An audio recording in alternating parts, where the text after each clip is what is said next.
Meu irmão e minha irmã, hoje, sábado, dia 9 de setembro, vamos escutar o que nos diz a palavra de Deus para nós neste dia, do Evangelho segundo Lucas. Num sábado, Jesus estava passando através de plantações de trigo. Seus discípulos arrancavam e comiam as espigas, debulhando-as com as mãos. Então alguns fariseus disseram: "Por que fazeis o que não é permitido em dia de sábado?" Jesus respondeu-lhes: "Acaso vós não lestes o que Davi e seus companheiros fizeram quando estavam sentindo fome? Davi entrou na casa de Deus, pegou dos pães oferecidos a Deus e os comeu, e ainda por cima os deu a seus companheiros. No entanto, só os sacerdotes podem comer desses pães." E Jesus acrescentou: "O Filho do Homem é Senhor também do sábado." Palavra da salvação, glória a vós, Senhor. Este trecho do Evangelho de Lucas tem dois objetivos. O primeiro deles é demonstrar que os fariseus não tinham entendido nada a respeito do Antigo Testamento, a respeito dos fatos que já tinham acontecido. De fato, como diz o mesmo Jesus no Evangelho, Davi tinha feito um ato como aquele de pegar as espigas, pegar o pão em dia de sábado. Jesus está se referindo à passagem de 1 Samuel, capítulo 21, versículos de 6 a 10, quando Davi e alguns companheiros estavam lutando e pegou dos pães que estavam como oferenda no templo para se alimentarem, para matarem a fome. Davi, naquela situação, era uma prefiguração de Jesus.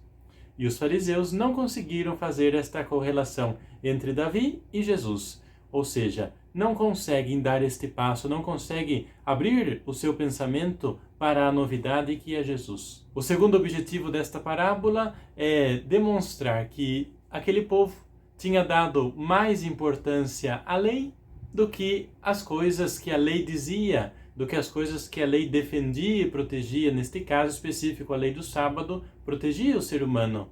Davam mais importância à lei do que ao homem, do que ao irmão que estava ao seu lado passando fome.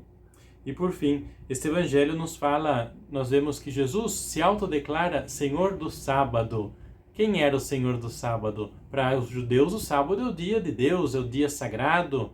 Se Jesus se declara Senhor do sábado, Jesus se está declarando Deus. Era uma mensagem, vamos dizer assim, um pouco enigmática para aqueles ouvintes daquela época, para aquela ocasião em particular. Porém, Jesus está querendo dizer aquilo: eu sou Deus, sou o Senhor do sábado. O que então que esta leitura, esses pontos a respeito da leitura da teologia, o que então que esta leitura pode dizer para nós neste dia? Primeiro de tudo é que a gente possa entender que a lei, naquele sentido, e é isso que Jesus está criticando, deveria proteger o homem. Em que sentido?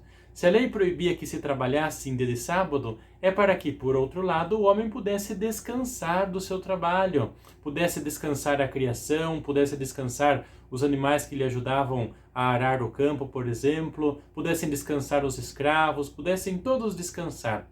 Pudessem também ter um dia só para adorar a Deus, porque na correria do trabalho de cada dia não tinha um tempo côngruo para rezar, para adorar o Senhor. Então o sábado defendia isso, que tivessem este tempo.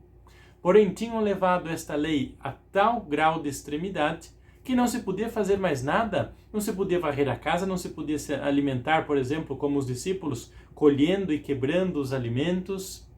Lei levada ao extremo. Mais importante é a lei que não o conteúdo da lei, que não aquilo que a lei protegia. De fato, tinham se esquecido de Jesus, do porquê aquela lei foi criada, para proteger o sábado, para proteger o homem do trabalho excessivo. E nós? E as nossas leis, os nossos preceitos, aquilo que a gente coloca como norma? É para proteger algumas coisas ou nós somos legalistas, pensamos só na lei, pensamos só naquilo que é obrigatório fazer e esquecemos do conteúdo, esquecemos do ser humano? Além disso, este evangelho também nos questiona a respeito do dia do Senhor. Para nós, o domingo é dia sagrado? É de fato dia do Senhor? Dia que nós paramos as nossas atividades, fazemos com que também os outros não trabalhem? Às vezes tem gente, católicos, frequentes da missa todo domingo, que são donos, são proprietários de alguns comércios que eles não trabalham de domingo, mas os seus funcionários trabalham, têm que abrir as lojas, têm que abrir as fábricas de dia de domingo. Não adianta muito. A gente e também os nossos, é o que dizia a lei do sábado do Antigo Testamento, os nossos funcionários, os animais, os meios que a gente utiliza para trabalhar, tudo tem que parar no dia do Senhor para descansar, porque o descanso faz parte da vida do homem desde a criação.